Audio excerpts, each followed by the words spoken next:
Welcome to Cattle Call, a product of the Nebraska Rural Radio Association. I'm Chad Moyer. Cattle Call is brought to you by Wolf Auto, small town strong. And joining me once again is Brad Kooima from Kooima of Kooima and Varilek there in Sioux Center, Iowa.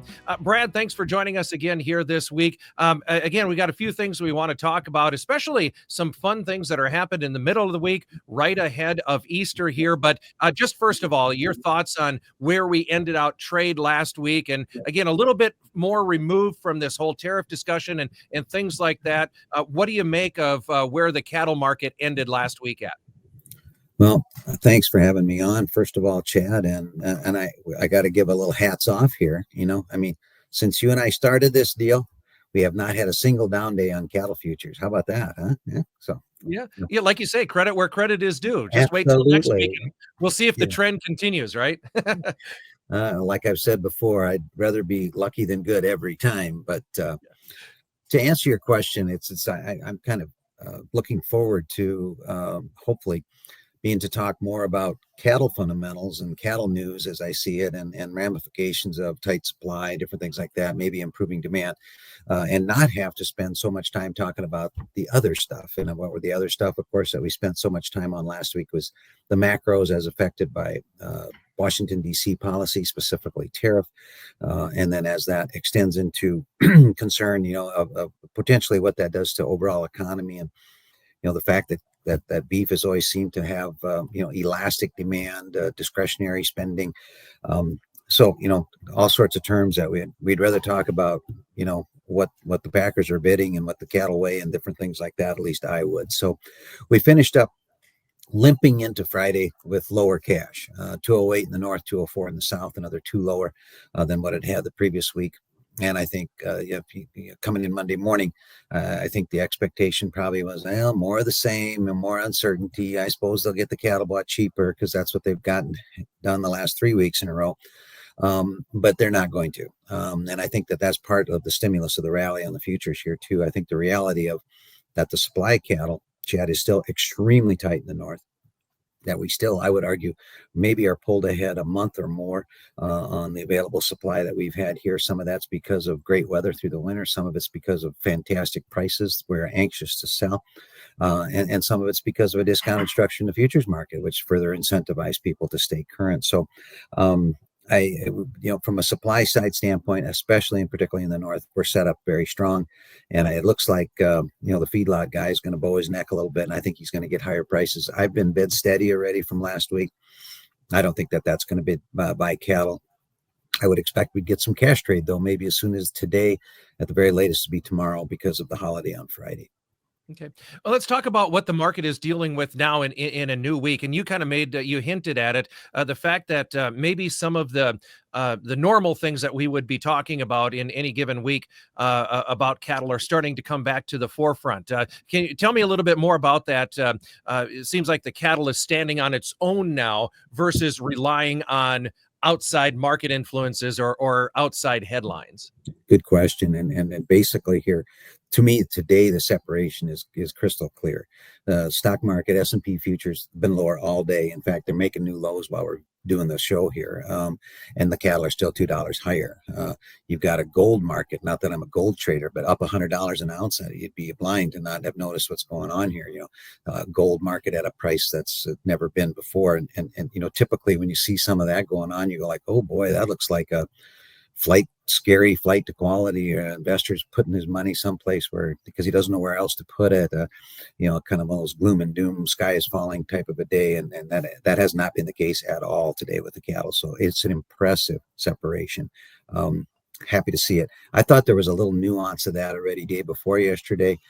We had right about a noon hour break in the stock market, and the cattle kind of wobbled, and then they actually started to firm up at the same time. And then yesterday, a real flat kind of a day all day on the stock market, and yet the cattle were able to kind of recover here. Some of this, I think, Chad, is we've had a big drop in the open interest, which means the participants that were long took profit, got out, were nervous with what was going on with all the rest of the stuff. And open interest went down 85,000 contracts. So that also means, though, that those people now have bullets, dry powder, whatever, however you want to describe it. They may have the ability or the desire to buy it back if they feel it's safe to go back in the water again. So kind of a fun day here today. I would think we'll follow through with stronger cash and finish the week in pretty good shape. We'll talk about kind of the outlook for the rest of the week in a moment. But first of all, I'd like to kind of set the stage, going into Easter and Mother's Day and the beginning of the grilling season. So how are we stacking up, do you think, demand wise, especially in the economy, with all the headline trades and other things going on? How are consumers kind of setting up for the grilling season of 2025, do you think? It's a great question, and I hope I can give you at least a B plus type answer. Demand, it's difficult. I mean, we can work real hard and get a pretty good idea on supply. Demand is difficult, more difficult to predict, at least for most of us. But I'll take a shot here. Okay, I've had to do a couple of presentations here, and I know this question's on a lot of people's minds, so I did a little bit of prepping for it. I would say that to measure demand at this point right now, it is excellent. Okay. Now, if we get into a full blasted recession slowdown, it'll change. But it doesn't feel to me or us here like that's where we're at. Some of the nuances of the demand that I think are worth mentioning is, first of all, what you're talking about, the seasonality is very real. I often ask the cattle class I teach here at the local college, what's the weekend you think that they feature beef the most? Which weekend do you think they feature the most? And I get a guess like Father's Day or Memorial Day. It's Mother's Day. Okay. So along with the weather warming up, like you mentioned, after the Lent, Mother's Day, Memorial Day, Father's Day, you all of a sudden start to pound into this middle meats. In other words, the steak cuts, this extra demand. And I still contend that COVID, the only good thing I can think of that happened with COVID was that we shifted the paradigm of people going out to eat on Saturday night and spending $200 to people not able to go out and eat and finding out after they YouTube the video or whatever they did, the millennial crowd, and found out I can cook this steak and it's as good or better than what I can buy. And I can do this a couple of times a week with the same budget. So I one nuance on the demand too that I will mention is when I look across what's happened with pork, the demand curve is steady to slightly lower. Poultry is flat. The curve on what we're using in demand continues to climb. What has carried the water the last little while, though, has been the grinding meat, the hamburger, especially the good stuff.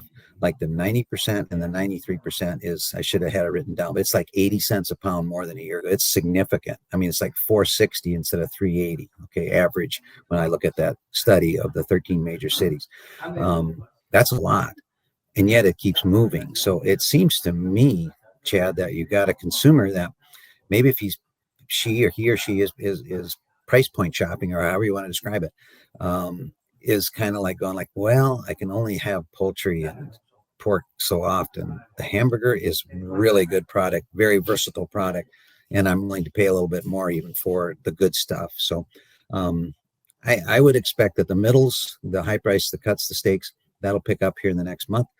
And hopefully we keep this grinding meat in good shape, which I sure expect we will because of the decline in cow kill as well. So I think demand, unless we have a major recession, seems to be alive and well, sir. Sure. All right. And time will tell. We'll see if you're right on that answer or not. Just as we wrap up, again, kind of go back to what you were talking about before about the market for this week. It is a holiday shortened week. We get a cattle on feed report on Thursday afternoon. What are your thoughts about where cash cattle are going to trade here this week? I think at least, I'll go out on a limb, I think at least $2 higher. I think someplace 210 or above in the north. I think the south 206 or 7, something like that. So a couple dollars higher. I wonder what the Packers going to do. Weeks that we have a cattle and feed report, Chad, typically they'll wait till the last minute, hoping somehow that maybe the report will be bearish on 2 o'clock on a Friday and they can buy cattle cheaper. I don't think any of them are going to want to be at work on Good Friday. So maybe they'll wait till tomorrow at 2 o'clock to see what it is. Looking at that report, we're going to have a little bigger placement number because Texas finally placed some cattle after the whole year not doing anything, mostly because of the screwworm closing the border deal. They're going to place some cattle. but I don't see how. To me, the guesses are in line. I don't, barring some surprise, I don't think the report will change much of anything, and I think cash will be a couple three higher this week. All right. Brad, it's always good to have you on. Thanks for taking the time. Appreciate it, sir. Very welcome. Again, we've been visiting with Brad Kooima from Kooima and Varilek there in Sioux Center, Iowa. It's Cattle Call. It's brought to you by Wolf Auto, Small Town Strong. Join us again next week for Cattle Call, again a product of the Nebraska Rural Radio Association. Have a good day. I'm Chad Moyer.